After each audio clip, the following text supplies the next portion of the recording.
సాధారణ auto driver అండి నేను. నాకున్న ఆర్థిక స్తోమత సరిపోవట్లేదు. భారతదేశానికి మంచి పేరు తేగల ఒక భవిష్యత్తు చదరంగ క్రీడాకారుడు నా కొడుకు. ఆడికి ఏదైనా ఇప్పుడు కనుక కాపాడకపోతే మాకు లేదండి. మాకన్నీ ఆడి దయచేసి బాబు కోసం మీరు ఆలోచించండి. ఇప్పటి వరకు ఎక్కడో దగ్గర అప్పులు సుప్పులు చేసి 20 లక్షల వరకు కట్టాం. కానీ ఆపరేషన్కి 2 సార్లు ఆపరేషన్ అవ్వడం వల్ల బాబు ఎక్కువ ఖర్చు అయింది. ఇప్పుడు ప్రస్తుతానికి 50 లక్షల పైన బిల్లు అయింది.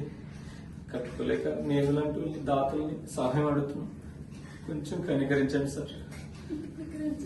Please sir. వచ్చి కంట్లో నీరు కూడా ఆరిపోయింది. మాకు 3 రోజులు పట్టి తిండి కూడా బిడ్డను అలా చూసి మాకు సాయం చేయండి సార్. బాబు పేరు మైలపల్లి జోగేంద్ర స్వామి నవదేరు. నా పేరు మైలపల్లి తాతారు. నా bank details, phone pay number అన్నీ కూడా వీడియోకి అటాచ్ చేస్తాను సార్. కొంచెం కనికరించండి అయ్యా. కనికరించండి సార్.